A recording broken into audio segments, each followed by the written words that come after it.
ये president Trump के जहन में है ये बात कि इंडिया जो है उसकी इकोनॉमी बहुत बड़ी है।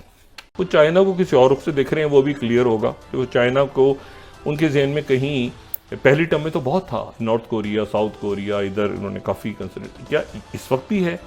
मोदी साहब का ट्रिप आएगा यहाँ पे वॉशिंगटन डीसी में।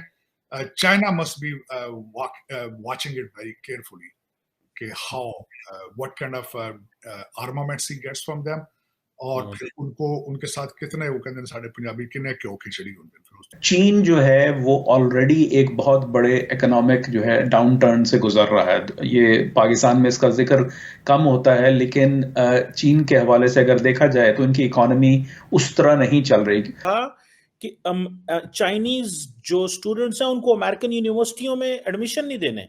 अगर वो एडमिशन लेंगे तो वापस इतना खतरा है इंडिया अमेरिका के अंदर। और ये बात पक्का डोनाल्ड ट्रंप और मोदी जी के बीच में होनी ही होनी है कि ये India, middle east, Europe economic corridor अगर ये एक्टिवेट हो गया तो एक बहुत बड़ा दुनिया का जो मार्केट है वो चाइना के हाथों से निकल जाएगा। अमेरिका इसका पूरा फायदा उठाने वाला है।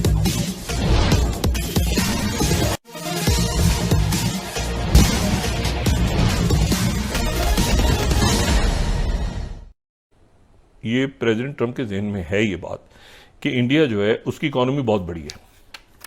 मतलब वो इंडिया की इकोनॉमी को बहुत बड़ा समझते हैं। अच्छा, है भी बड़ी, लेकिन वो जितना बड़ा ट्रंप समझ रहे हैं शायद उतनी बड़ी शायद है नहीं है। क्या मतलब, लोग मेहनत कर रहे हैं, अच्छे लोग हैं सारे। अब इशू ये सारा कि वो उसमें वो क्या बात करते हैं, क्या उनसे कहलवाते हैं, वेपन्स खरीदो, क्यों खरीदो, कितने खरीदो। वो चाइना को किसी और रुख से देख रहे हैं, वो भी क्लियर होगा कि वो चाइना को उनके जहन में कहीं पहली टर्म में तो बहुत था, नॉर्थ कोरिया, साउथ कोरिया, इधर उन्होंने काफ़ी कंसिडर किया, इस वक्त भी है। और फिर क्या वो अपने इत्तेहादियों को मजबूत करना चाह रहे हैं या अपने देखिए, इत्तेहादियों को मजबूत करेंगे तो अपने जो मद्दे मुकाबिल कुव्वतें हैं उनसे लड़ेंगे ना।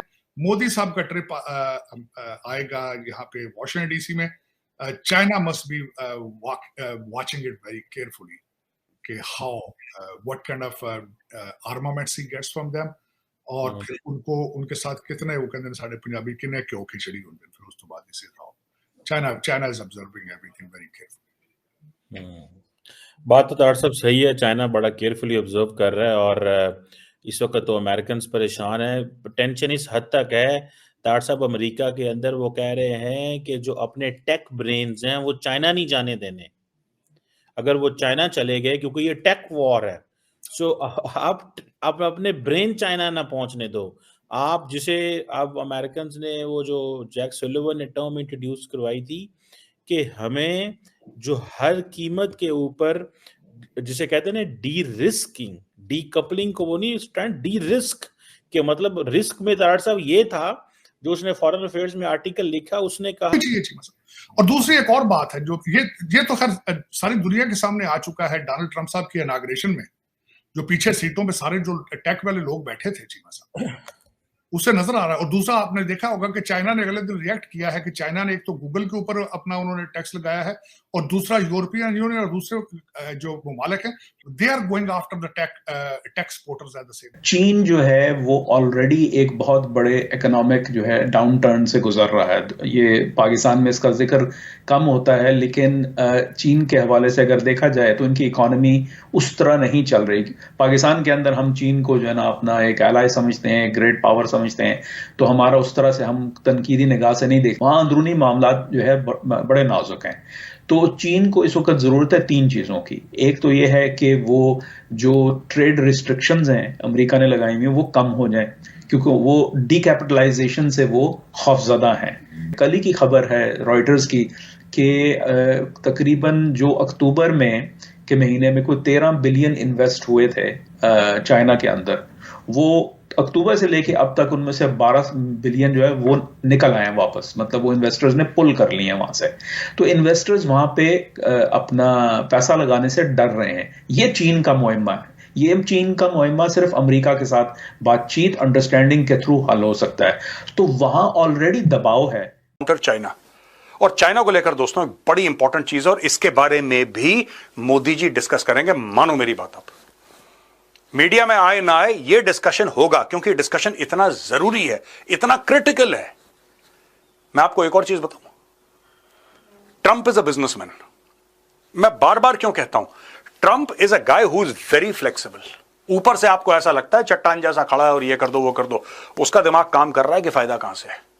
मैं आपको बताता हूं, एक कारण यह भी है कि भारत के ऊपर अभी टैरिफ, और यह कहने वाली बात नहीं है कि कल ना करे, वो हो सकता है कल भारत के ऊपर भी कर दे। जब वो कनाडा के ऊपर कर सकता है, जापान के ऊपर कर सकता है, तो भारत के ऊपर भी कर सकता है।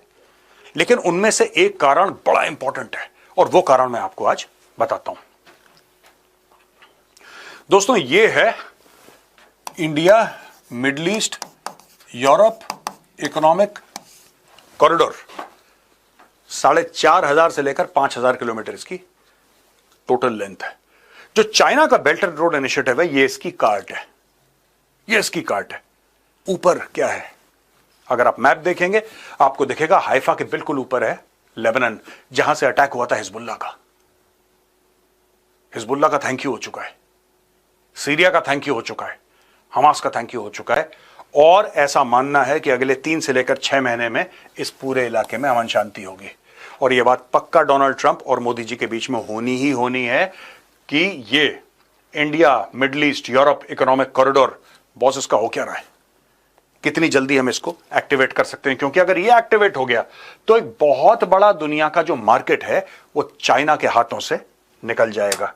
अमेरिका इसका पूरा फायदा उठाने वाला है, क्योंकि उन्हें पता है कि इलॉन मस्क और टेक वाले, इनको हम छेड़ेंगे तो they will be more effective versus. तो बाकी इससे टेक वॉर है, इसमें कोई शक नहीं। पिछले दिनों आपने देखा होगा आर्टिफिशियल इंटेलिजेंस ने तो भूचाल निकाल दिया। फ्रांस अपना सिस्टम लेकर आ चुका है, आर्टिफिशियल इंटेलिजेंस का अपना उन्होंने सिस्टम निकाल लिया। बल्कि इस वक्त इंडिया जो है वो they are working very hard on it, their own system. मेरे ख्याल में तो सिस्टम आना चाहिए उसमें। आप कह रहे थे आर्टिफिशियल इंटेलिजेंस पाकिस्तान को नहीं आना चाहिए। चीमा साहब, आप अभी तक अपना पे सिस्टम नहीं निकाल सके। मैं भारत गया था चीमा साहब, मैं ढाबे की चाय मुझे बड़ी पसंद होती थी। मैं वहां पे कनाड प्लेस पे मुझे इधर उधर करा, छोटे बच्चों ने चूल्हे, ईंटों के ऊपर चूल्हे रख के बनाए होते थे चीमा साहब। मैं वहां से चाय लेता था तो साथ उनका वो कोड होता था पे करने के लिए क्रेडिट कार्ड से। मैं साथ वहां पे वीकेंड पे मैं कनाड प्लेस के साथ आगे गया तो वहां हैंडीक्राफ्ट्स की एक मार्केट थी, वहां पे किसी कोई कैश डीलिंग नहीं होती थी। चाइना के अंदर खैरात मांगने वालों के भी अपने कोड है चीन से। आपके पास क्या है, गाड़ा, वो भी उर्दू च। मैं तो एक्स खोलना छोड़ दिया, उसमें से बच्चों की गालियां थुका मुंह तो पै रही होंगी, गाला काट रहे होंगे, पंजाबी च गाला काट दे। टिकटॉक में भी शुगल है, वो भी वल्गैरिटी कोई लर्निंग स्टफ नहीं है। चीमा साहब, यू आर होपलेस, फ्यूचरलेस लीडर। इंशाल्लाह डॉक्टर साहब अल्लाह खैर करेगा, आप हमें परेशान ना करें। चीमा साहब 70 साल बहुत पीरियड होता है। नहीं कोई नहीं, हमारा टारगेट 2047 है डॉक्टर साहब, तब तक चीजें बेहतर हो जाएंगी इंशाल्लाह ताला। मुर्शिद पाक लेटर लिख रहे हो सकता है। हाँ, सबसे बड़ी बात ये है, एक देखो कंट्राडिक्शन, उसके खिलाफ बात नहीं सुनते। कहता है मैं लेटर लिख रहा हूं, फौज को गाइड करना चाहता हूं कि तुम्हारा और लोगों के दरमियान फासला बहुत बढ़ रहा है, जरा सुनना का। सबसे पहले मीर जाफर का लफ्ज किसने इस्तेमाल किया था? तुमने किया था, ठीक। फिर उसके बाद शेख मुजीबुर रहमान का तुमने इस्तेमाल किया था। इस फौज को या खान कहते रहे हो, आज इसको पहले जंगल का बादशाह कहते रहे हो, अब तुमने जनरल डायर का नाम इसको दे दिया है। और लोगों कहते हो कि मैं लेटर लिख रहा हूं कि तुम्हारे फासले ज्यादा बढ़ रहे हैं कौम में। फासले बढ़ाने वाला कौन है? तुम खुद हो। चीमा साहब, स्वाबी का जलसा मैं बड़ी मुश्किल से सुन पाया हूं। उस जलसा लगता था जैसे टीटीपी का जलसा है। टीटीपी का जलसा लग रहा था। हर दूसरी चीज जो इस्लामाबाद को थ्रेट थी चीमा साहब, सही। उसमें जेंट्री कहां से पैसे लेकर आए, बाहर से लोग किस तरह पैसे आके लेके लगे जब ये जलसों के अंदर ये तकरीरें इनकी सुने। तो आपका क्या ख्याल है? आपके जो इस्लामाबाद में जो एम्बेसडर बैठे हैं उन्होंने साइफर नहीं लिखे होंगे कि इस मुल्क के हालात क्या हैं, क्या हालात हैं इनके?